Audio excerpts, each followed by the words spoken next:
Check, check, check. Welcome back to the Young OG Perspective, where we give you a new perspective. A fresh perspective. A Young OG Perspective, baby. Yup. You know what it is. It's the fresh kid with the beard and no fear. And today we came to push positivity. We came to change the narrative. Facts. But most importantly, we came to move the culture. Woo. My name's Alonzo Ashley Oliver if you're looking for me on LinkedIn.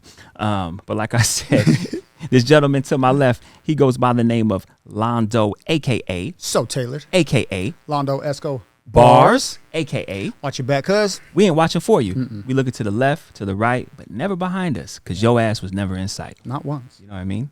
Not once ever.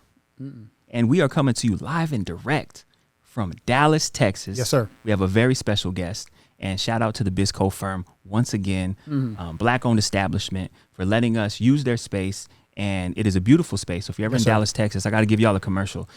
Please use their space. This is 4K. This is Black magic. This is Black excellence. You know what I mean? Yeah. So thank you guys once again. And I know we have a lengthy intro. However, this gentleman that we're sitting with right now, we're sitting with NéAndré Broussard. Yes, sir. The founder of Black Menswear.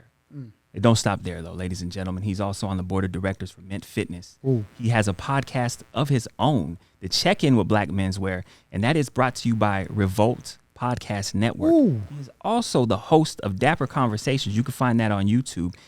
Just locked in a suiting line collab with Reveal Suits. Dang. And the Black Menswear Influencer Network has generated $700,000 for 25 influencers. Make some noise. That's a list. Make when you have noise. to read off a phone because you know, can't right? remember everything, that's a list. I'm like sitting there I was like this morning, I'm trying to memorize this stuff, but I keep messing up. And Lonzo's like, man, just pull your phone. I'm like, you know what? Drake went on the radio and rapped through his BlackBerry. How you doing, brother? I'm well. How are you guys? Good, Very good, well, man. man. Good. Thank y'all. Welcome to Dallas. Triple Thank D, you. as we call it. Appreciate and that. welcome home. Yes, sir. Appreciate you for having us. So we met NéAndré in Salt Lake City during All-Star Weekend. Yes, sir. How did the city treat you? And Salt Lake was great, man. One thing that I'll say, if you've never been, the scenery's going to, like, take your breath away. It literally, I was like, oh, wow. You know, come from the airport, and then you go and you make your way into the city, and, like, downtown is just the freeway that takes you in, just the backdrop of mountains that were snow-capped at that time. It looks fake, right? Nah, it looks amazing. Yeah, it does look fake. Yeah. But I was just like, oh, this is beautiful. No, but Salt Lake treated me well, man. That was actually my first All-Star game participation. I went out there actually to speak on a panel with Heal America about moving the community forward. It was a panel that they curated between Black Menswear, Heal America, Nike, Jordan Brand, the Smithsonian Museum in D.C., and just around, again, how can we take a look at our community and other communities? How can we develop more tight-knit communities and keep moving things forward for us? Nice. Now, starting in 2017, doing the flash mob, right? I know you've mentioned on other platforms that it was really about how we were being portrayed in the media and just to get people out of the house. Like, when you started that, did you start with the end in mind, or was it just to get people like moving and grooving together? Nah, I started with an idea around helping just cultivate, positivity. There was no end in my mind. It wasn't to take this and turn it into a platform or an empire or anything like that. It was to legitimately get a voice out that was positive, that represented my community, represented me, my homies, my friends, my family, my sons, my baby boys at that time, but spoke to who they are, who they're going to be. The rest of this was God's, ordainment. I mean, not even the rest of it, all of it, even from that first moment of the thought to go into making this platform and starting this platform and why, and just all of it was God ordained. Where did the emphasis of dressing well come from? Because seeing the Instagram, seeing the flash mobs, like there's a very, very direct message that's coming from it. But where did the emphasis of dressing well? I mean, when you look at the news and most of the depictions, and I'm gonna say largest majority of the pictures, I can't say all of them because I hadn't seen, but the majority of them were in the complete opposite of the suit. Right, it's a court appearance in chains. It's a mugshot. It's a brother lying down on the street in a hoodie, dead. You know what I'm saying, or something like that. Like it was so demeaning when you think about the overall concept of what they were trying to tell me about myself. You know what I mean? Because when you think about that and the culture that goes with it, it's not just black culture. Like it is a culture of negativity, right? Like I'm not talking about do I have the right to wear a hoodie? Of course. But what the media was doing, specifically from a storytelling perspective, it was you as a black man, we equate you to this. So if we cut you down, it doesn't matter because you're not worth anything. And so for me, it was I started in banking. I'm in a bank. I wear a suit every day. I grew up. My dad was a Marine. They wear a uniform every day. I grew up in the church. See suits all the time. Think about Wall Street. I saw President Barack Obama. You know what I mean? Like they all wear suits. And there's this commonality or this perspective when you think of like you ask a child, close your eyes, and you consider a businessman, a successful businessman. What does it look like? He's got a suit on. Exactly, that's the point, right? So that's where that emphasis came on. You think about just positivity, you think about empowerment, you think about taking charge, and those things. That the tie to that was the suits. And again, I saw suits frequently. For me, it wasn't, I was always, well, not always, but when I became an adult and I went into this corporate world, I was like, man, if I had enough money to buy every suit, I'd clean, chop, you know what I mean? But it was the visual, the representation, what the suit embodies for the world, right? Not just black culture, but for the world. Asian, Hispanic, Caucasian, European. You think about a suit, it means the same thing. Everybody got somewhere to go. You got something to do today. And so just that same message for us was really what I was trying to get out. I love that. We were talking about it a little bit before you got here, how I've known Londo for over 15 years, but when I first met him, he was kind of like the young knucklehead, you know what I mean? And then he made the hardest pivot ever. And then the next time I seen him, he had this brand called So Tailored. You can follow it on Instagram, ladies and gentlemen, where he was just, watches, cigars, gentleman, grown man stuff, right? And it really motivated me to, number one, lose weight so I could fit into the suit and look good in the suit, right? But then once he had got me there, right, and I give you them flowers, you got me there. That, bro. Around 20, when you guys first started, we just want to give you your flowers because this is a full circle moment for us. Because I remember I hit him, and this is when there was only a few influencers where it was really about, I think it was like Blake Scott was heavy at the time doing things like that. But then yours popped up because you posted a friend of ours, KB. Shout out to KB. You know what I mean? And then I was a follower ever since. Wow. And I was like, Londo, have you heard of Black Menswear? He's like, yeah, I follow them. You know what I mean? But this is in the early stages of 2017. So I just want to say thank you because this is a full circle moment. And I know I gave you flowers in person. But it's when I connect with people that have been, with the platform for a number of, because some people just now 2021, 2022, because a lot of the visuals are now going so many places. But to hear people that have seen it from jump, right, seen it from where we were reposting other people's content to then now people hit us up all the time. How can I get on there? So we only utilize our content. Like we're not posting anyone else's. You gotta either come to a flash mob. You gotta pull up. If you pull up, you fire, and you in the mob picture that we want. Boom, we're gonna put that out, right? But to hear that, man, I really appreciate that because again, you probably better understand what we're trying to do than a lot of other people that have come on lately that think we just saw showy and all this kind of stuff. It's like, nah, we looking at the root. You know what I'm saying? The reason why we did this is because we want brothers to feel more empowered, feel like they have a community, they got a voice, they got a safe space to grow and to develop and to tap in with each other and look good doing it. Because when you look good, you feel good, you play good, they pay good. Shout out Prime. I think like, and we'll talk about the pivot because that pivot was hard for me, right? Like I went from Chucks and Dickies to suits, right? I got a lot of flack for dressing well, wearing suits. So how do you combat the narrative of you dress like a white boy now? Because I got it. Funnies. I'm sure he got it. Yeah, I got it a ton, yeah. Wear polos, like why aren't you wearing baggy jeans and fit tall tees? Like why? Why? Like this is different. No, it's funny you say that. So I go back to Atlanta, 2021. So we do Atlanta. We're on the elevator, and this is a story my boy Spice tells because the guy spoke to him, and he had suits on. And it's funny because we were in Atlanta we're doing a flash mob, but it was All-Star Weekend. And so with All-Star Weekend, and we were apparently where we were, that was a hotel to be at, because it was a scene, right? And he's on the elevator, and his dude asked him, because it was the two of them, they had suits on. Dude asked him, said, "Dang, why you dressed like a white boy?" He said, "No, I'm dressed like a grown up." Ooh. And he said that old buddy looked at him kind of like I wasn't expecting that response. But that's kind of, you know what I'm saying? If you got a problem with how I'm dressed because I'm dressed professionally, Yes. because I'm dressed clean, Yes. you know what I'm saying? That ain't my problem. That's yours. Mm-hmm. Absolutely. If it makes you uncomfortable. But now you projecting whatever your insecurity is on me. Because I didn't say I was better than anybody. I didn't say that the suit is the man. I never said that all upstanding citizens wear suits.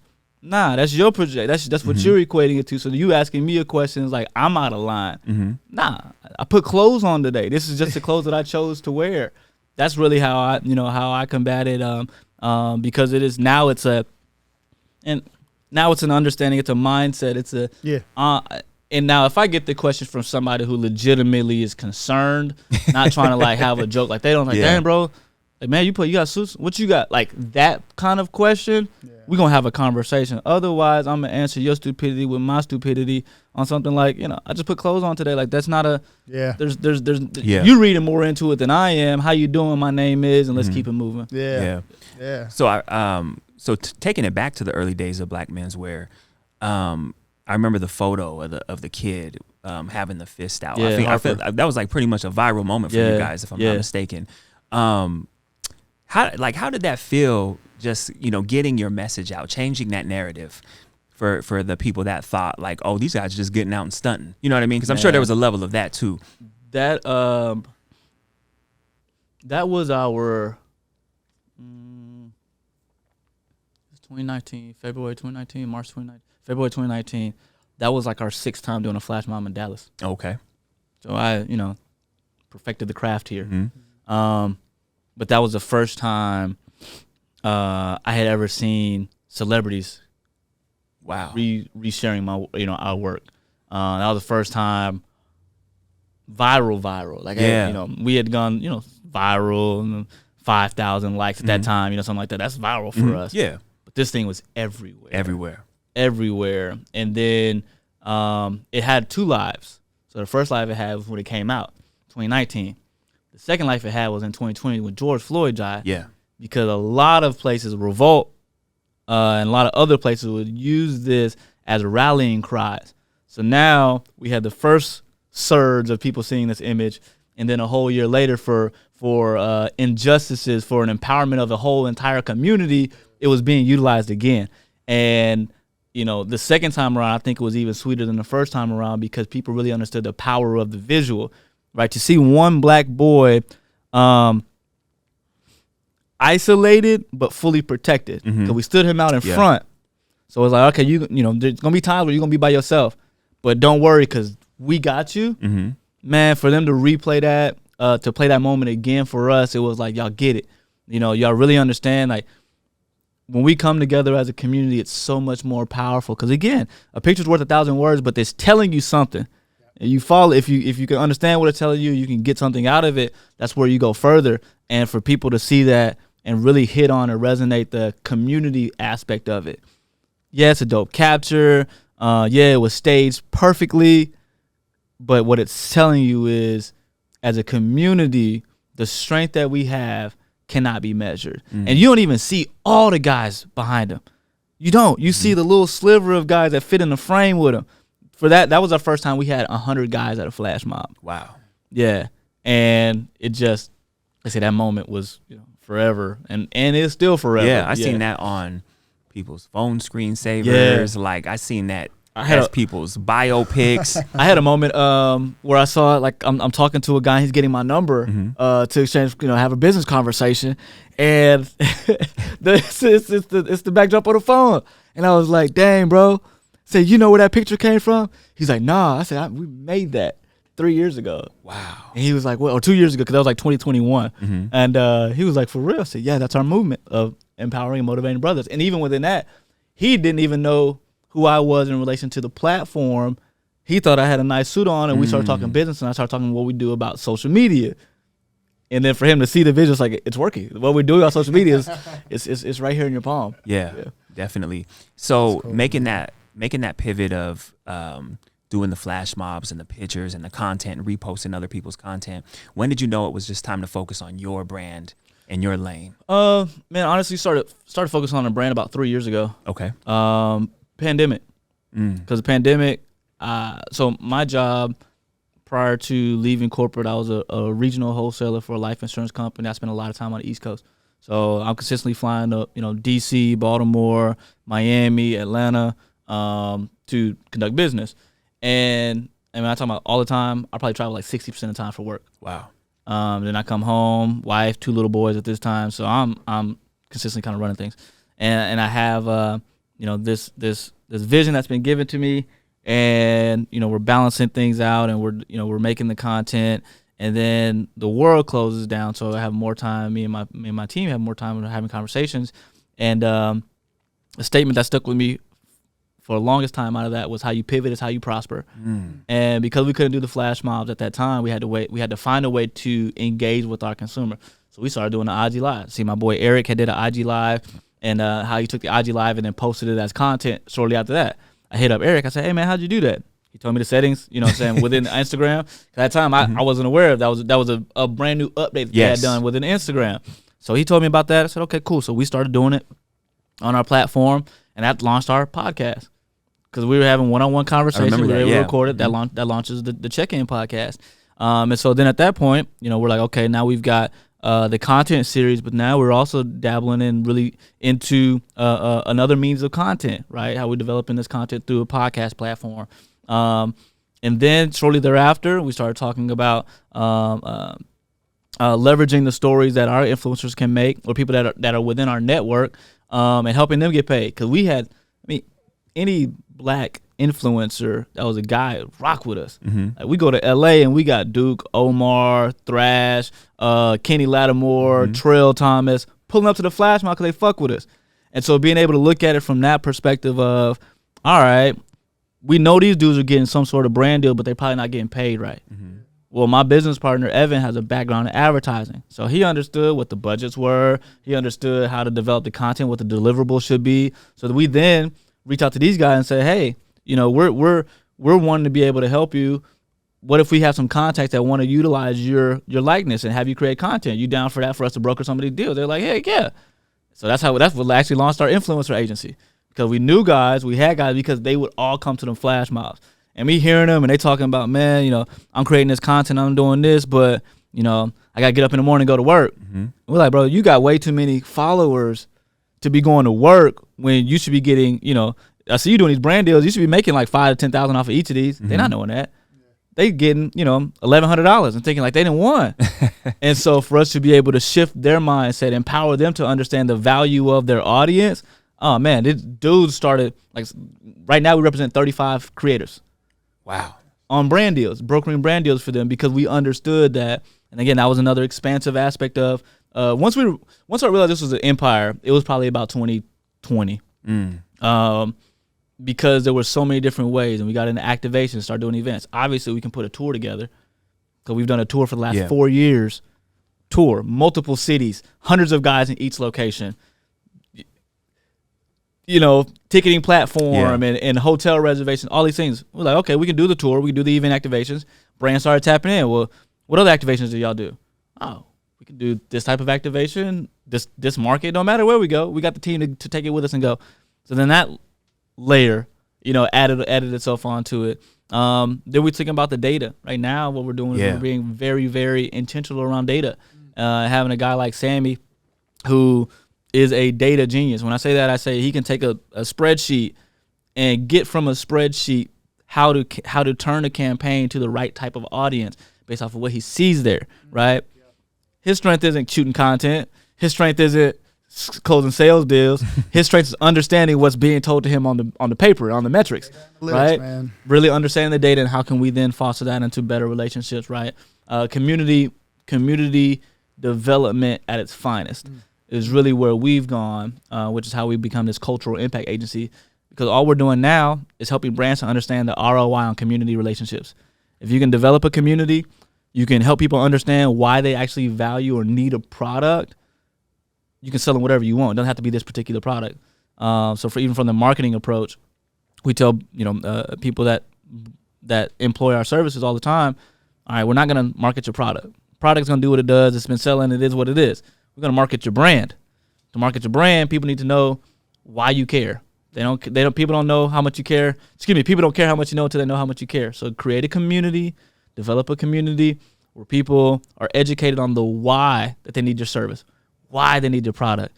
And then you, naturally, because you've educated them on the why, when they get to doing it, they're going to go to your company, right? So we help them think that way. That's the model we built. We have a safe space for Black men. We have a safe space for Black influencers. And then brands come to us because they understand that within our community, we have very tight-knit, not controls, but very tight-knit relationships in there that can help to foster economic growth for creators. But these brands can allow us to tell the stories and campaigns that make them more successful because we can help to organically introduce them to the audience things. Yeah. So long answer short. Love it. Yeah, I love it. Started with a flash mob. Yeah.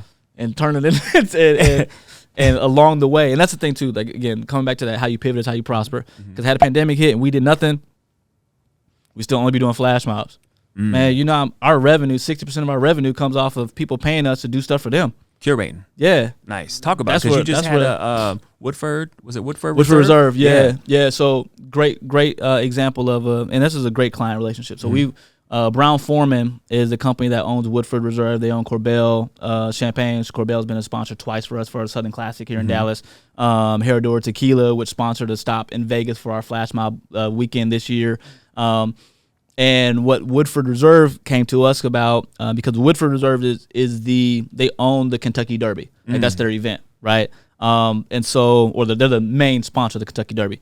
And so with that, they came to us with a different approach of, well, we don't want to just like celebrate the Derby. We want to celebrate the Black jockey. There's so much history behind this that a lot of people don't understand. And so they said, how can we partner with you guys around telling this story? And so we're like, all right, well, what we think we can do, and they wanted to do an event activation. Well, let's have this event activation. We'll curate the entire guest list. So we did a small scale in Dallas, which had 50 people, and we did a large scale in LA that had 250 people.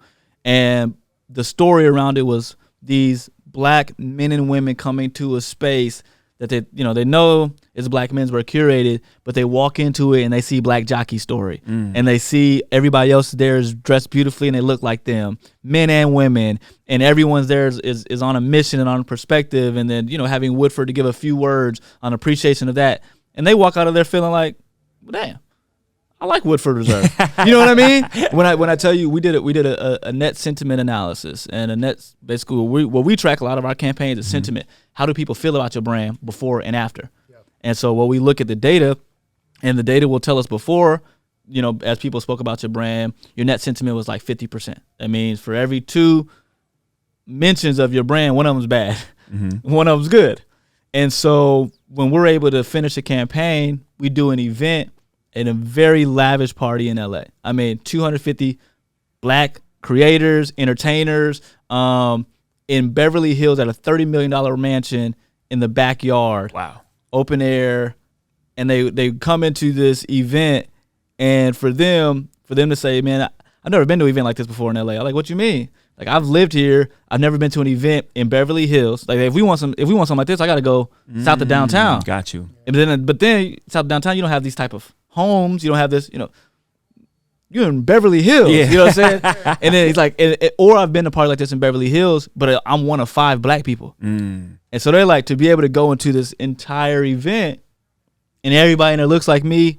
Obviously, we have an amazing content team that's gonna capture this. Yeah, Rock gonna get all these angles, all these corners, and all these things right. And so being able to tell that story to where now all of these people that came to the event, they on their way out like, yo, Woodford Reserve, this is amazing. We giving them bottles on their way out. Take this bottle. It's a specialty bottle for this, for today. Thank you for coming. So they going home with a bottle. Next thing they're gonna order the next bottle that they order off of Drizzly or whatever. It's gonna be a Woodford bottle, right?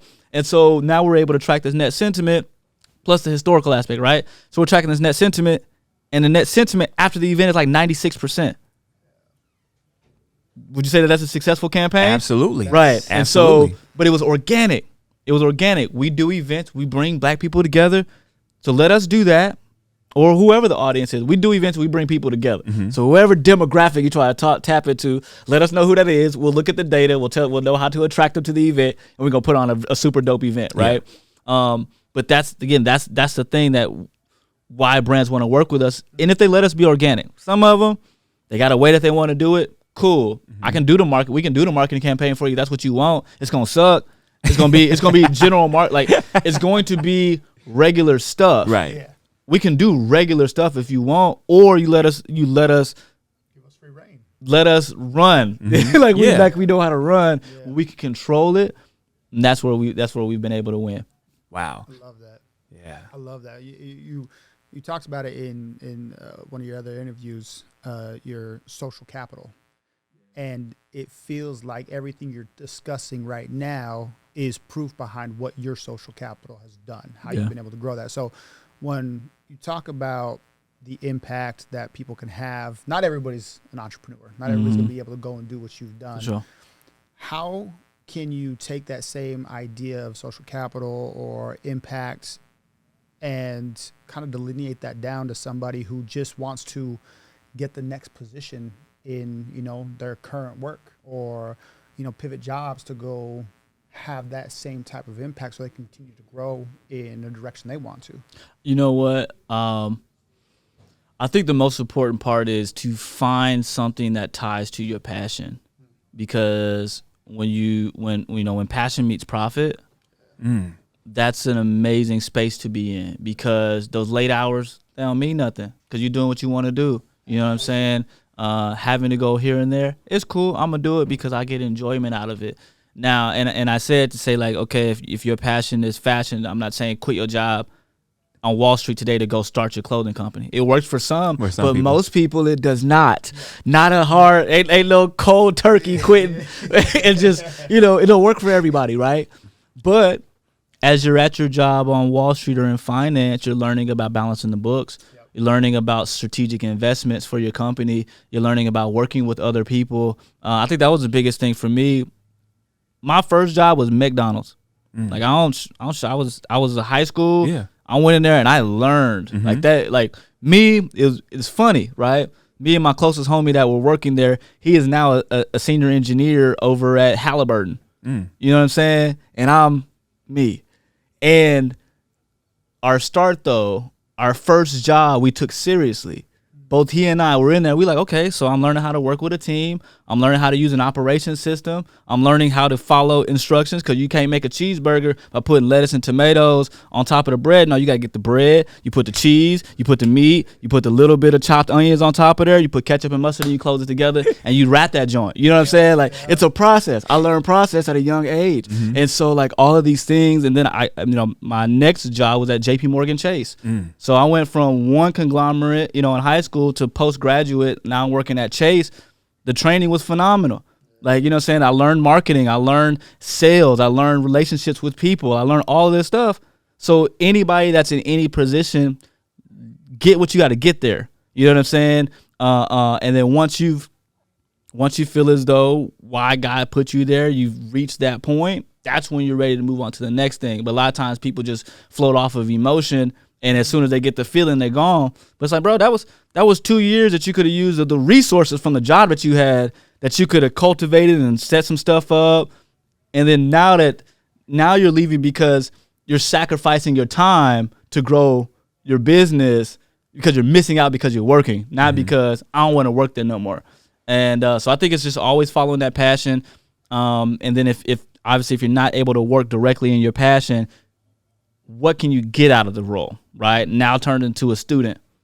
Learn, because the more you know there, the more likely it is you can get a job somewhere else. But you got to at least, learn, because I don't believe in lateral movements. I think everything is a step up. Now, it might be a half step, but, get what you get here, take that half step.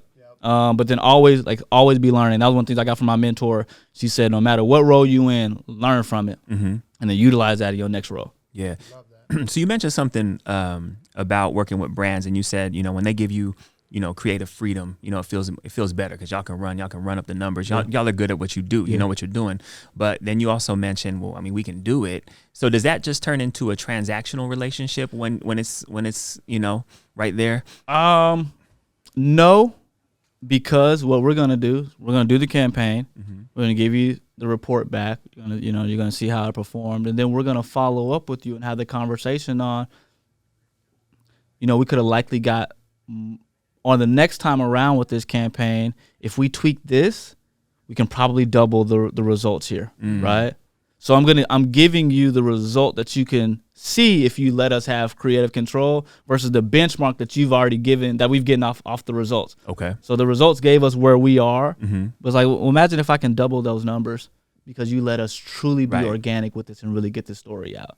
Right. Dope. I don't like transactions. Gotcha. Transactions take out too much time. Yeah. You know what I mean? Because it's a cutoff. Once that cutoff is there, I got to start all over with somebody else. Yeah. Versus if I can have you for a year, and then we do a campaign for an entire year, and that's how stuff works. Mm-hmm. A lot of times with this transactional stuff, they don't get the results that they want because they're thinking, a lot of brands think that if I just get influencers, people with a lot of audience, my sales are going to go up. No. But I posted this today because I said this at Startup Week Dallas last month. There's a difference between an influencer and a content creator. Because content creators, that's what brands want to hire. They want to hire people that can tell a story. If you can tell a story, that's what's going to drive your sales up because people are going to tap into what that person's saying from a space of, dang, I see myself right in that role too. Mm-hmm. Like really telling a story to where the consumer is the hero, then the consumer just locks in, and now it's like, okay, I got to get that. Who did that? I seen that commercial. Who did that commercial? Okay, yes, that's who I need to go buy.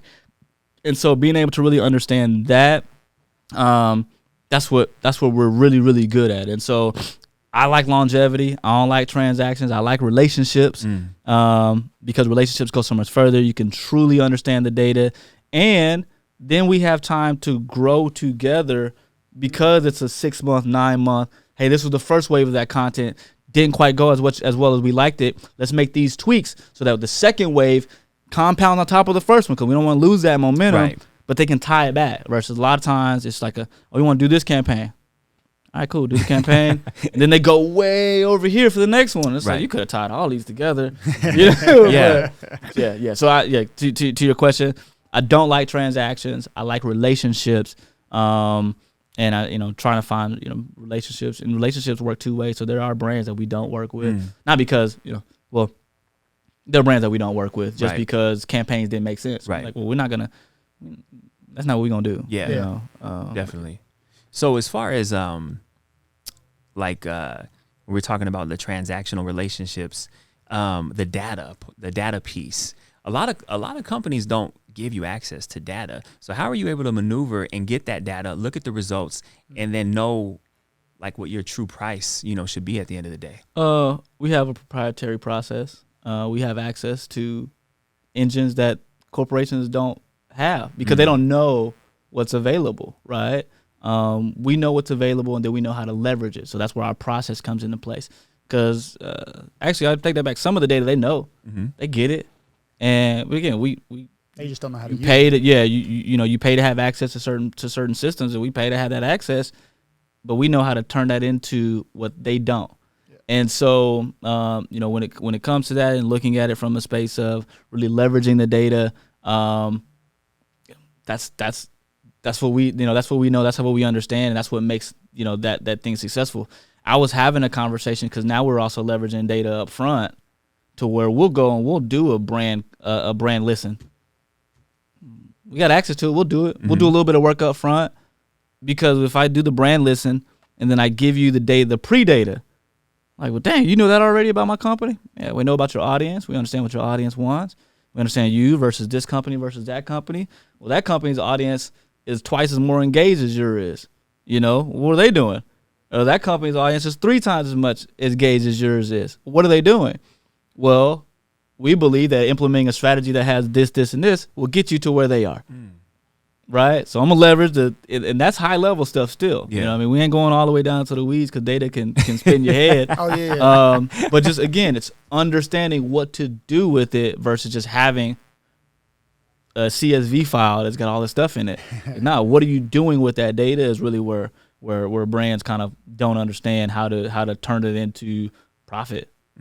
Yeah, I think in today's age, and I'm glad you're bringing up the data point so much, because people just do not leverage data in a meaningful way right now. And technology, data is king. Yeah. People that can buy information usually end up running the world. Yeah. Especially if you know how to take that information and use it in whichever application you need it to. So Right.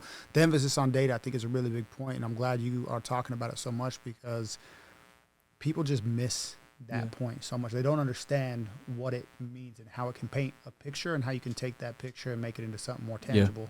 Yeah. I love that. Now, where'd you go to college?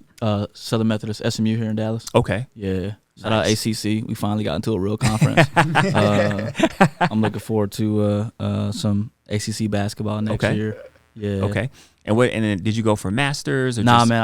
I went for my undergrad. I graduated, went right into banking. Not right into. Took me a little while to find a job, but shout out to the Noops. Shout out to my fraternity, man. They put me in the door.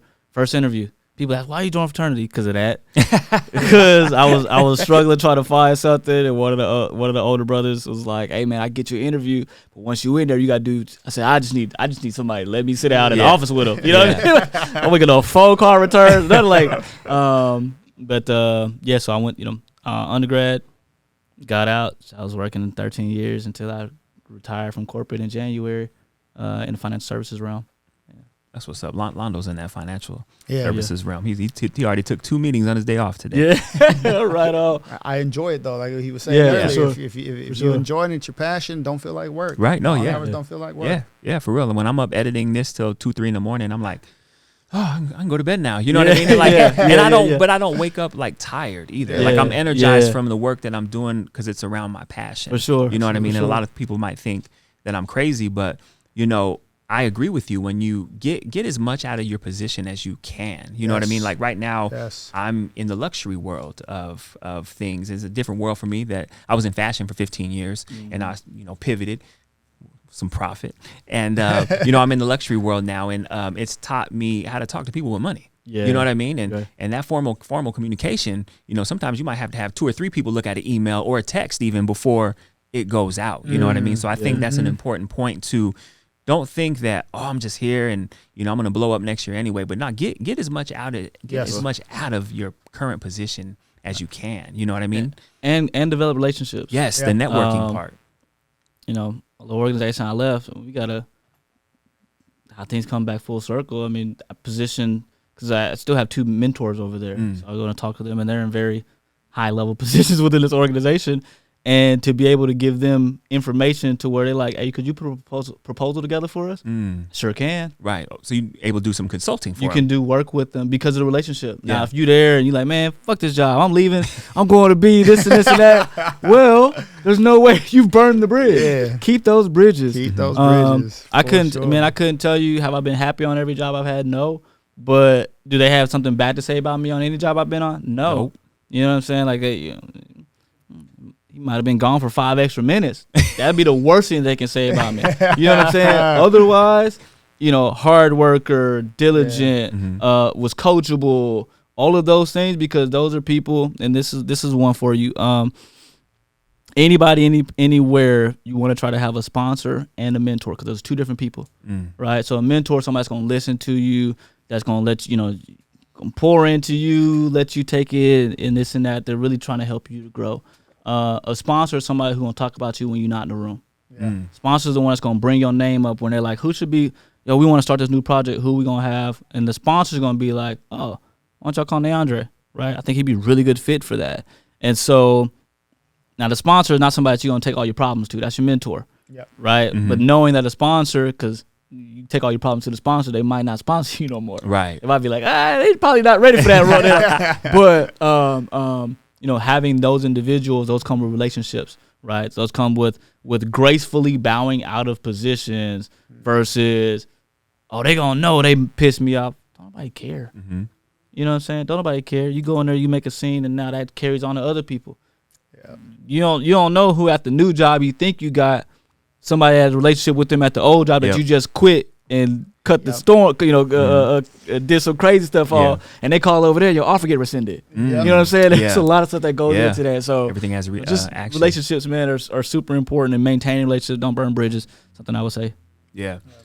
So I did want to bring up, because part of our mission statement is, push positivity, change the narrative, move the culture. When you hear those things, positivity, culture, narratives, it's like almost like a buzzword nowadays, and people want receipts. People want to see like what you're actually doing. People want you on video actually doing this stuff. And I seen your post from a couple of days ago where you were addressing like, we're in these communities, and I was talking to Londo about it on the plane, and I was like, it's unfortunate because when you're doing the work, it's not about like if we want to give money to the homeless, like what's that? I feel like we look crazy if we film that. You know what I mean? And that would never be an idea that came to mind for us. Right. But we would just do it because it's all about what you do behind closed doors and when nobody's watching. Yeah. So to be put in a position or even be questioned what you guys are doing in the community, like how does your team take that? How do you guys feel? Because I thought that was crazy. Yeah. For what it did tell us, right, is that we might not be saying it enough. Right? Those that know, but we take that for granted. Because every city that we go to, we do something. Everyone. So we're on a flash mob. We're doing 6 cities per year. That's 6 community service projects we do each year in 6 different markets, right? But if we don't talk about it as much as we talk about why people are like actually following us, that's a balance of it too, because you want to be able to continue to grow your audience that you've developed, that's cultivated based off of this curation that you've made. Yeah. And then there's, you'll notice that there are times when you talk, when you try to shift or move that audience over, it's a little slow. And so, we took that as they talking out the side of their neck, but to that point, there's some validity in us sharing more about those things that we do that are captured, right? That are public facing. But to your point, like, the feeding the homeless, the shelters. Yeah. Obviously, you're not gonna film that. That's just disrespectful. But there are other moments that we caught on with like, all right, y'all tripping. Yeah.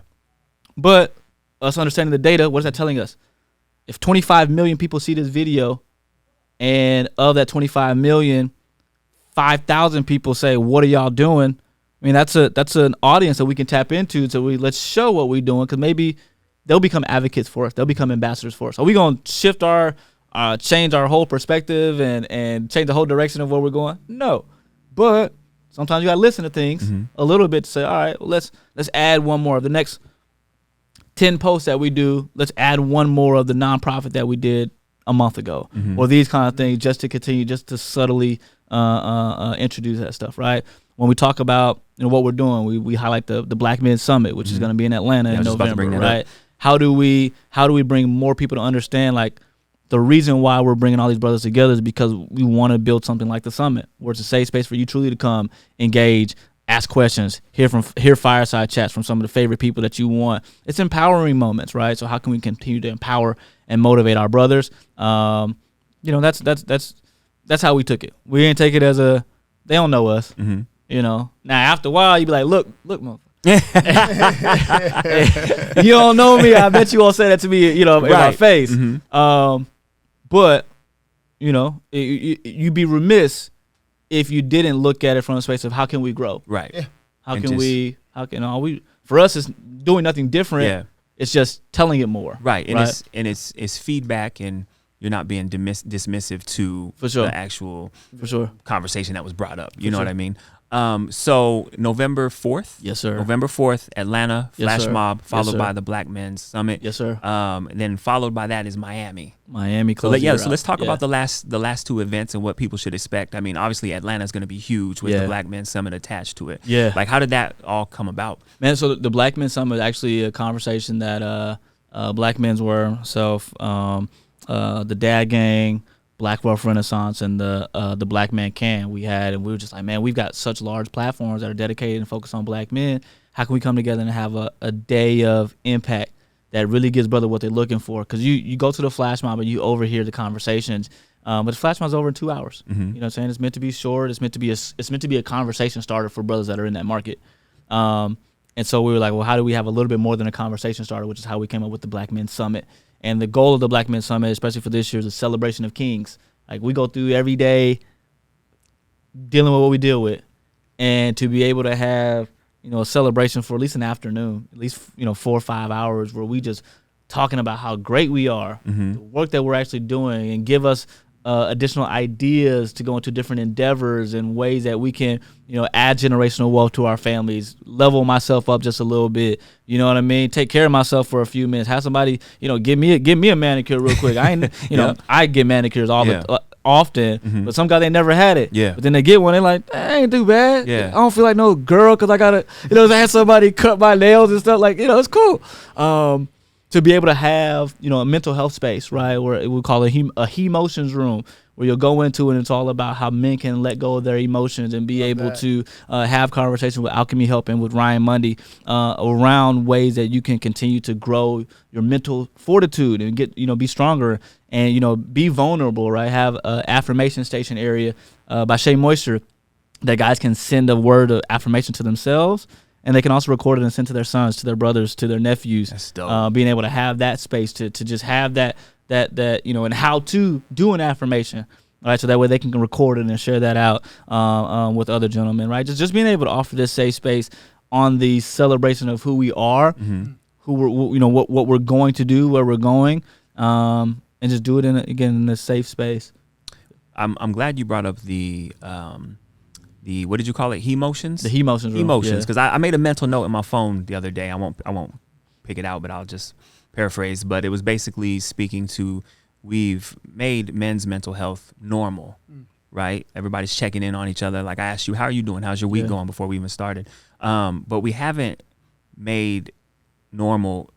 Men have feelings, just being sad. You know what I mean? Last couple pods, his grandmother just passed away. You know what I mean? And I feel like, and I know your grandfather just passed away. So God bless the dead. But we're damn near in tears talking about it. Where a couple years ago, I wouldn't allow myself to show those emotions. And I know you spoke about anxiety as well and having the panic attacks and things like that. So what are some things that I know quitting your job and your wife held you down and everything like that, but what are some other things you had to do to kind of check your inventory on your emotions and your overall mental health? Man, for me, it's on my faith, man. God's, again, I every moment of my growth and development, God's been a part of to get me to that point, and then had to hit me over the head like, bro, I already got you through that. What are you doing? Like, why are you still?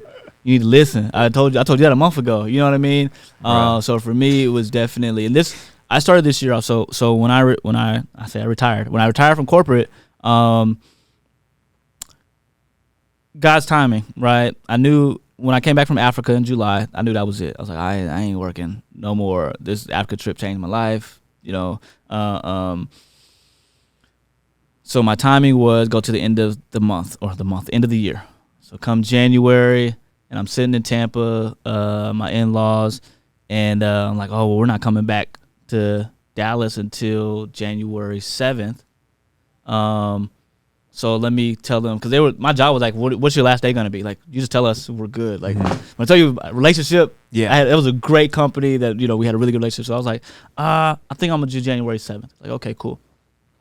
January 7th is the Monday. We fly back on this is the 8th, because I remember I was in Florida for the insurrection. I'm sitting there looking at it like, oh, these white folks, they go. And then I was like, see, we need to fuck some shit up. Hey, we want to get some results. So I'm sitting there and telling us the 7th, it's the 8th. So we fly back on the 7th, and I am at church. And obviously I just quit my job, and God, and my pastor's like, all right, we're gonna start a 21-day fast starting tomorrow. I want everybody to be in food, but it's just go till 2 2 o'clock. Like Ramadan style? Just fast until 2. So don't eat until 2. Once 2 comes, you can only have fruit, vegetables, and fish. So I'm like, oh, and you're giving me restrictions. But you know what? He said this. He said the fast is not for you, it's for your discipline. So I was like, all right. My wife looked at me. We sit in church. She said, are you going to do it? I said, yeah, let's do it. Man, that was the strongest 21 days I've ever had. The closest I'd ever been in my relationship with God. The ear hustling that I was able to do, because now, like, oh, this is a clear head and a clear voice. So you're actually speaking to me and telling me, and that really leaned me into my adulthood, into my walk with Christ, right?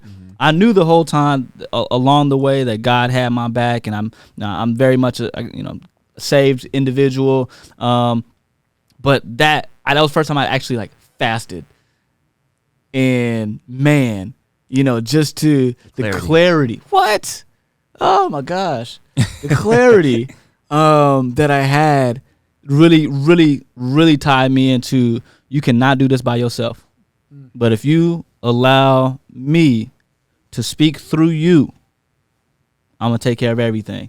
And that's really been, that's what's keeping me, right? I've been through therapy. I've had conversations, through therapy, and it works. It helps. Yeah. It definitely does help, because therapists allow you or help you to think about what you're going through from a different perspective, so you can collectively understand it. Don't go to therapy if you think, like, you have to go to therapy with a mature mindset. Yeah. You can't just go to therapy and think that you're going to talk to that person, you're going to tell them all the crazy stuff you do, and they're going to go like that, and you don't do it no more. That's not how it works. Yeah.